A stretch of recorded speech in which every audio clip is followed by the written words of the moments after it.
I don't know if you've thought about this, but you know you're in a rare space in the sense like they're not, and I'm thinking off the top of my head right now, so if this is wrong, I think you're the only black quarterback that's on television on a major network.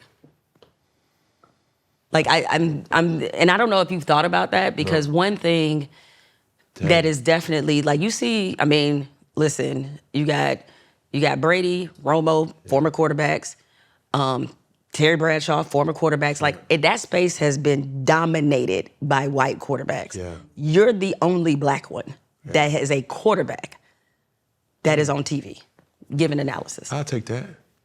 And you heard that, Gilly?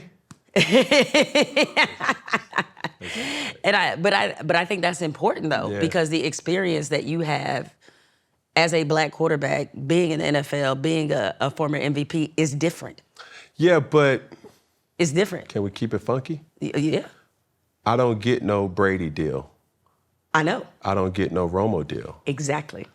And that's just facts. Am I bitter? Hell no. Because knowing what I know now, being a member of the media, I know that Brady worked his ass off or has to work his ass off to get prepared for that show that he presents to the world. So does Romo. Romo covers sports like a quarterback thinks. And that's why I can appreciate it. It's like, oh, it's too high safety, get prepared for it. Like that's right. You're not supposed to say that, but that's what it how is. Simple it is. And as he's commentating, I can appreciate that and I can see why he makes the type of money that he does make now. But that's an opportunity, for Cam, sure, that they would not extend to you. That's a fact. And I'll be honest, like when you think about maybe the black quarterbacks that will be out of the game, you know, I don't see a black quarterback getting those type of deals. Okay, so let's talk about it in this way. That's why this is important, because I'm going to work my ass off to open up as many opportunities as I possibly can. Why you always talk about Jalen? You hating on doggone Shador. Because when they get done, they will have more opportunities because of the things that I did and the people who came before me did. So when they are able to say, dang, what I'm gonna do after football? Because I can't play this forever. I wanna do that. And I would want the narrative to be, we need to go get somebody like Cam Newton. Because even when I came into the NFL, the narrative of the black quarterback wasn't what it is now. I'm not gonna take no credit for that. I'm just gonna say I did my part. You see what I'm saying? And that's all I wanna do.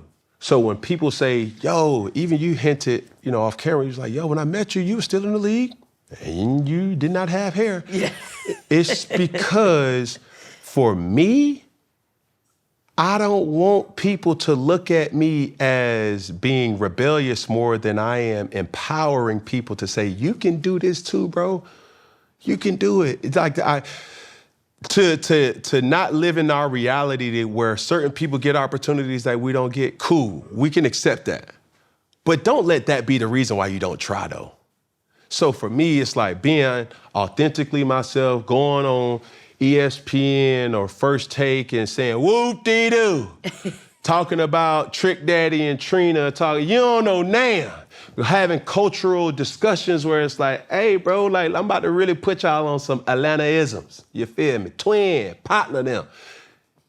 You gotta sprinkle it in. You can't smudge it in. You got to sprinkle, you feel me? And don't let them change you from doing that either. Mm-hmm. Because